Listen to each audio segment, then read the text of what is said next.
하나님 말씀은 구약성경 이사야서 26장 1절에서 4절입니다. 약 995페이지에 있습니다. 주님을 의지한다는 것은 어떤 의미일까요? 이것은 주님만을 의지하는 것입니다. 아무것도 할 수 없는 상황, 오직 주님만을 바라볼 수 없는 그 상황에서 오직 주님만을 바라고 신뢰하고 의지하며 살아가는 것을 말합니다.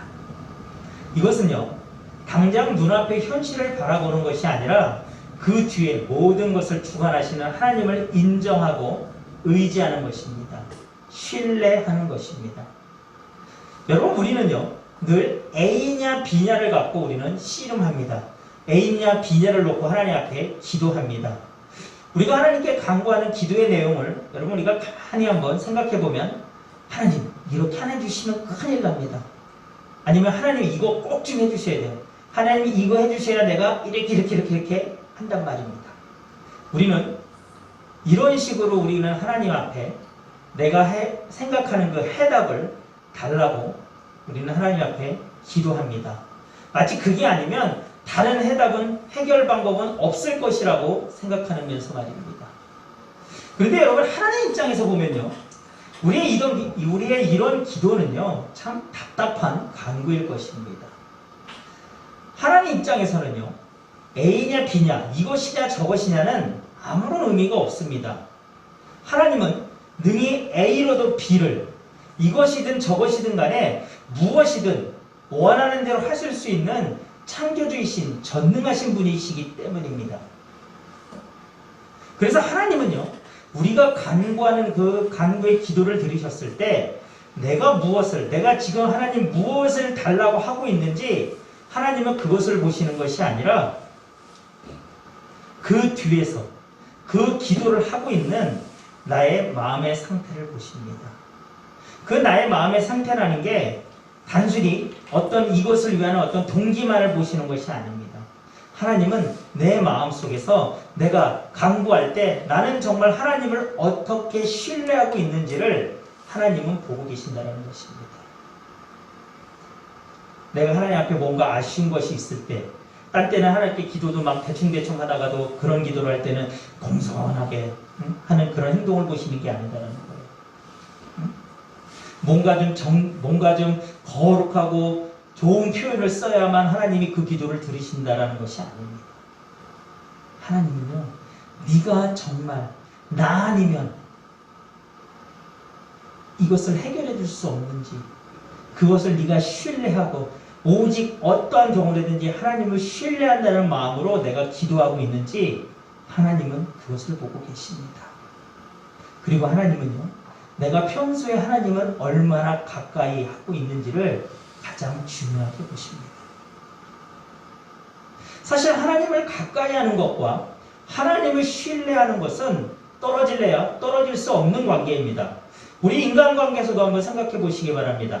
어쩌다 한 번 보는 사람과 매일 보는 사람을 우리가 신뢰하는 것에는 분명한 차이가 있지 않습니까?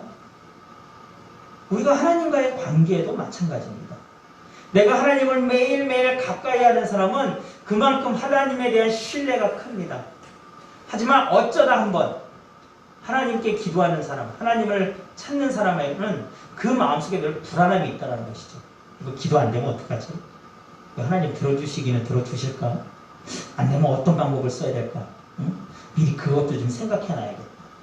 이렇게 된다는 것입니다.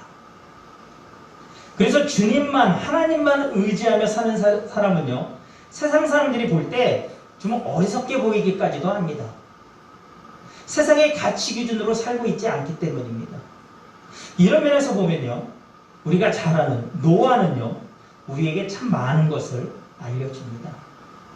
창세기 6장 5절에서 보면요, 이렇게 나옵니다. 여호와께서 사람의 죄악이 세상에 가득함과 그의 마음으로 생각하는 모든 것이 항상 악할 뿐임을 보시고, 하나님은 우리의 마음을 보신다고 그랬죠. 땅 위에 사람 지으셨음을 한탄하사 마음에 근심하시고 이르시되, 내가 창조한 사람을 모든 지면에서 쓸어버리되 사람으로부터 가축과 기른 것과 공중의 새까지 그러하리니 이는 내가 그것들을 지었음을 한탄함이니라 하시니라. 이 세상에 악이 너무나 많았다라는 거예요. 사람의 마음속에 하나님이 보셨을 때 선한 것이 하나도 없었다라는 것입니다.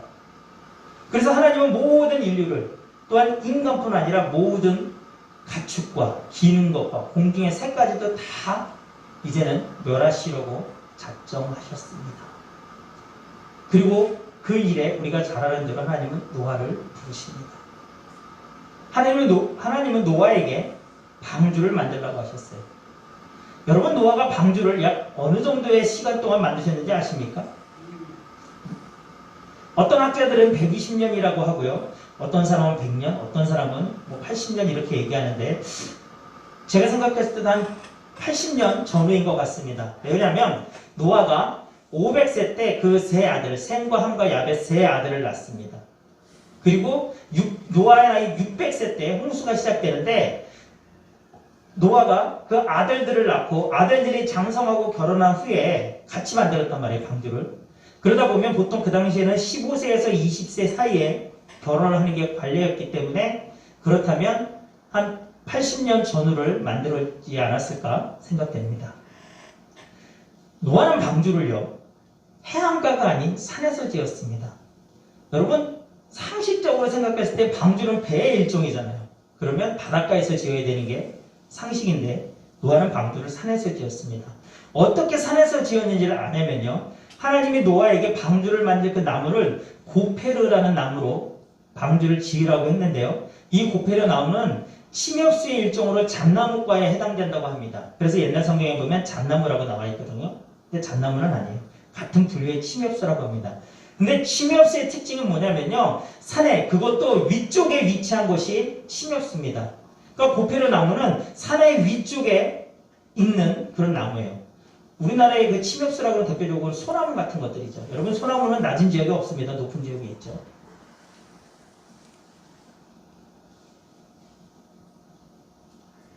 더군다나 여러분, 하나님이 노아에게 만들라고 하셨던 방주의 크기가 얼마나 큰 줄 아세요? 그 성경에 있는 대로 표현을 하면요, 300규빗, 길이가 300규빗, 너비가 50규빗, 높이가 30규빗이라고 나오는데요. 이걸 지금의 우리의 그 단위로 환산을 해보면요, 길이가 약 133m고요. 폭이 약 23m, 높이가 14m 정도고요. 그 내부는 3층으로 되어 있습니다. 이 크기의 배를 지금의 배로 따져보면요, 약 2만 톤급의 배라고 하고요. 이 배에 양을 싣는다고 하면요, 12만 5천 마리 정도가 실릴 수 있는 그런 크기의 배라고 합니다. 이런 엄청난 크기의 방주를, 그것도 해안가도 아닌 산 위쪽에서 만드는 그 노아의 모습은요, 자연히 많은 사람들의 관심을 끌지 않았을까요? 그것도 한 사람이 취미 삼아 만드는 것도 아니고 8명, 노아를 포함한 8가족이 모두 다 달려들어서 방주를 만들고 있는 것입니다. 사람들은 처음에 물어봤을 거 아닙니까? 아니, 도대체 이거 왜 만드는 거예요? 이거 뭐 만드는 거예요? 왜 만드는 거예요? 노아는 대답했을 것입니다. 하나님이 물로 또 이 땅을 심판한다 하셨기 때문에, 그리고 나에게 방주를 만들라고 하셨기 때문에 내가 이렇게 방주를 만들고 있습니다. 말하지 않았겠습니까? 그들은 아마 처음에는요, 노아의 말을 듣고 깜짝 놀랐을 것입니다. 그래서 좀 반신반의한 상태에서 좀 걱정하지 않았을까요? 그런데 시간이 1년이 가도 2년이 가도 비는 왔지만 그런 홍수 기미가 보이지 않습니다. 그리고 배는 어느 셀에 만들어지는지 만들어지는 것 같지도 않아. 형태도 별로 갖춰지는 것 같지도 않아. 아마 사람들은 노아의 가족을 비웃지 않았을까요? 정신 나갔다고, 미쳤다고 하지 않았을까요? 여러분, 주변 사람들의 시선만 그랬을까요? 노아의 가족들은 어땠을까요? 노아야, 하나님으로부터 직접 그 말씀을, 그 명령을 들었지만 노아의 아내와 세 아들들, 그리고 그 며느리들은 어땠을까요? 자신들이 직접 들은 것도 아닌데 남편이, 아버지가, 시아버지가 그거 들어갔고 갑자기 모든 가족이 우리 흔한 말로 노가다를 하고 있는 거 아닙니까? 응? 가족 전체가. 그것도 1년에 끝나는 것도 아니야. 응? 80년입니다. 80년. 10년, 20년, 30년 지나감에 따라서 그 마음은 어땠을까요? 그 내적 갈등이 없었을까요?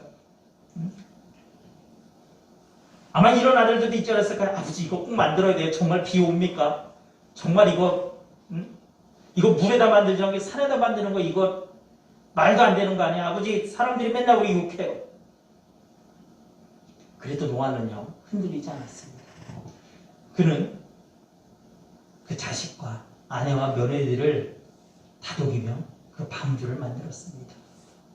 그리고 드디어 방주가 완성되었습니다.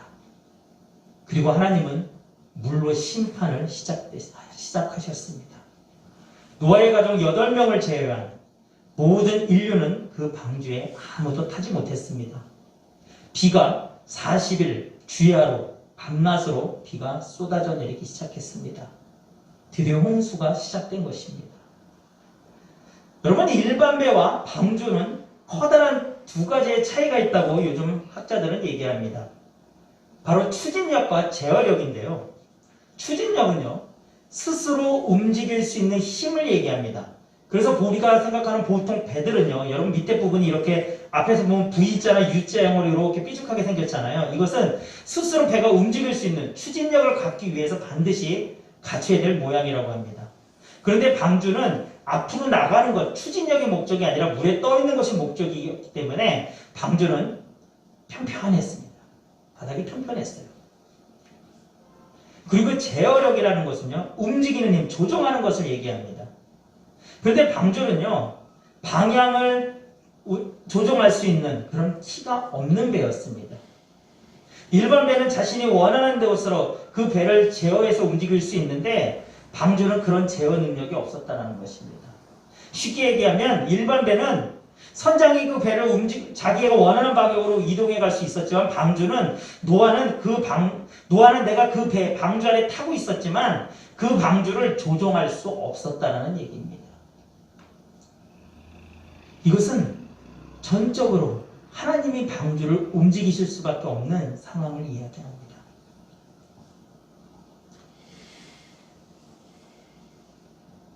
여러분, 노아가 배에 얼마나 있었는지 아십니까? 방주 안에 40일 동안 비 왔으니까 그 40일 후에 나왔을까요? 그 생각 안 해보셨습니까? 도대체 노아는 방주에 얼마만큼 있었을까? 노아의 가족들은. 우리는 흔히 40일 비 왔으니까 그 후에 나왔다고 쉽게 생각할 수 있습니다. 근데 성경을 보면요, 여러분, 그렇지 않아요. 40일 동안 비가 오고요, 그 후에 150일간 물이 불어나기 시작했습니다. 그래서 천하의 모든 높은 산이 다 물에 잠겼어요. 그리고 땅 위에 호흡하는 모든 동물들이 다 죽었습니다. 그렇게 홍수가 시작된 지 150일 후에 방주는요, 아라랏산이라는 곳에 머물렀고요. 그 후에요, 물이 166일 동안 서서히 물이 강해지기 시작했습니다. 수면이 내려가기 시작했다는 것이죠. 그리고 노아가 601세 되던 그 1월 1일에야 땅에서 물이 완전히 거쳤다고 합니다. 그리고 그 후에 57일 동안 땅은 이제 마르기 시작했어요. 여러분, 이때서야 노아와 그 가족이 방주에서 나올 수 있었습니다. 대충 한 413일 정도 된다고 봐야 돼요. 그러니까 여러분, 1년 넘게 방주 안에 있었다는 것입니다. 여기서 한 가지만 더 생각해 볼까요? 그렇다면 그 1년 한 2개월이라는 그 시간 동안 노아의 가족의 방주 생활은 여러분 어땠을 것 같으세요? 요즘 고급 유람선 타고 해외여행하듯이 그런 분위기였을까요? 노아의 방주는요, 수많은 동물들이 한 쌍씩 다 들어가 있었어요. 제일 먼저 어떤 게 우려가 있었을까요? 똥냄새. 여러분 안 그랬을까요? 방주는요, 창문이 많은 배가 아니었습니다. 하나님은 방주를 만들 노아에게 위에 천장에 창문 하나 만들라고 하셨고요. 환기를 할 수 있는 부실들이 있었습니다. 하지만 옆에 우리처럼 이렇게 방마다 창문이 있는 그런 게 아니었다. 비가 오래 왔으니 문도 제대로 열어놓지 못했을 것입니다. 냄새 엄청났겠죠? 노아 가족들의 생활은 어땠을까요? 그들이 잘 씻을 수 있었을까요? 여러분 사방에 물이라고 물 길어서 씻었을까요? 아닙니다, 여러분. 방주 안에 얼만큼 있어야 될지 모르기 때문에 그들은 아마도 물을 아꼈을 것입니다.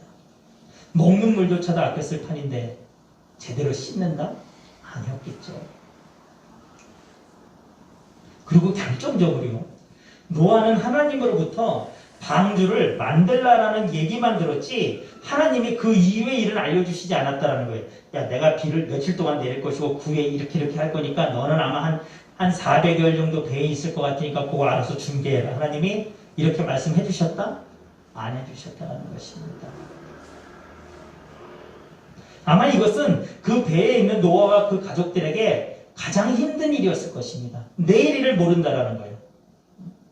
도대체 이 내리는 비는 얼마나 오랫동안 내리는 것이고 정말 모든 것이 이제는 세상 속에 잠겨가고 있는데 이 물은 언제 빠지는 것일까? 그리고 무엇보다 우리가 타고 있는 이 방주, 이 배는 도대체 어디로 움직여가고 있는 것인가?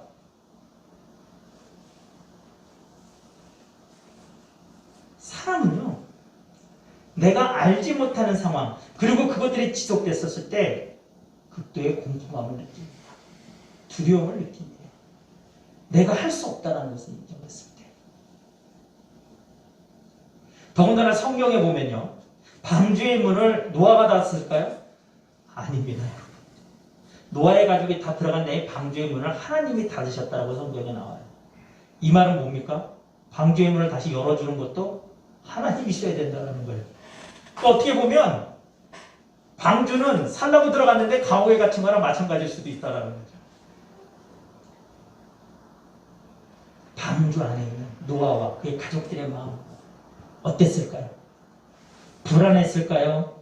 아니면 그래도 하나님 앞에서 마음을 붙잡고 담담해지려고 했을까요?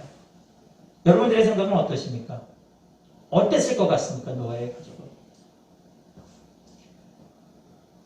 저는 개인적으로 후자였다라고 생각합니다. 아마 하나님 앞에서 마음을 붙잡고 담담하려고 노력했을 것입니다. 제가 그렇게 생각한 이유는요, 노아와 그 가족들이 방주를 만든 시간에 있습니다. 그들은 80년에서 말하기에 따라서는 120년의 시간 동안 방주를 만들었어요. 8일에서 10일이 아닙니다, 여러분. 8년에서 10년이 아니에요. 80년입니다. 80년. 길게는 120년의 세월까지도 본다고 했죠.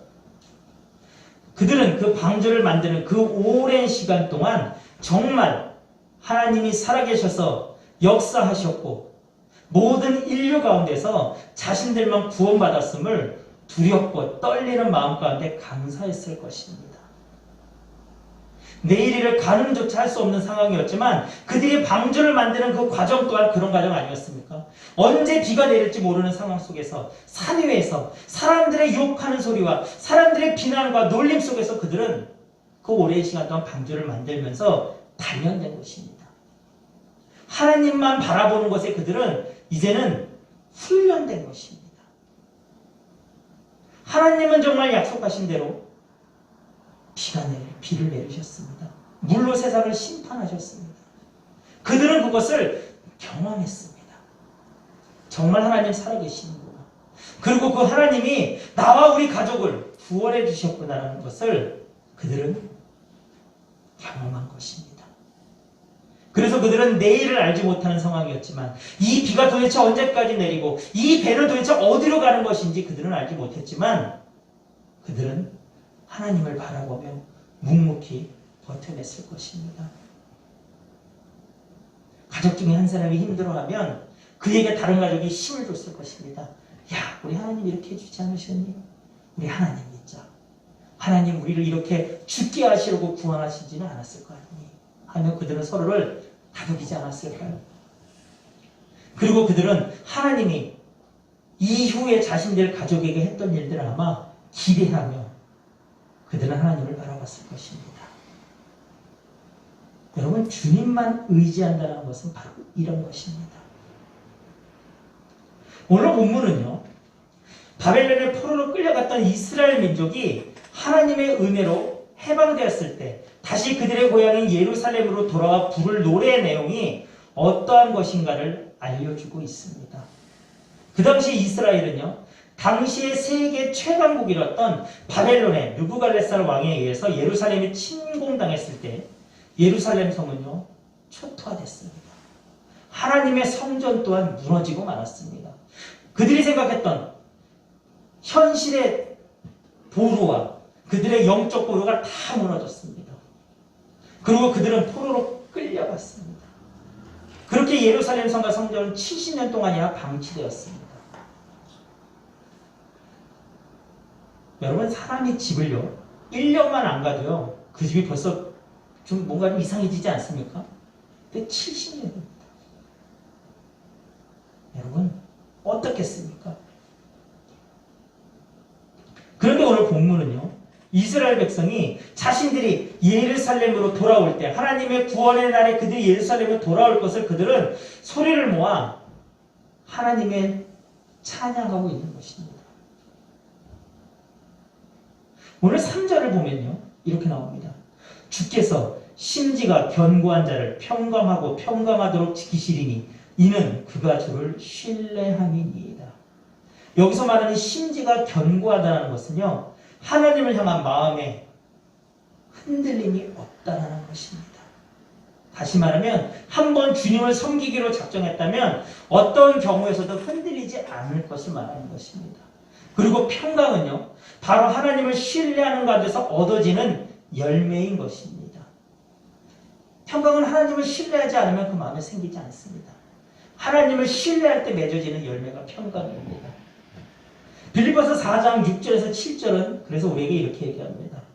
아무것도 염려하지 말고 다만 모든 일에 기도와 간구로 너희 구할 것을 감사함으로 하나님께 아뢰라. 그리하면 모든 지각에 뛰어난 하나님의 평강이 그리스도 예수 안에서 너희 마음과 생각을 지키시리라.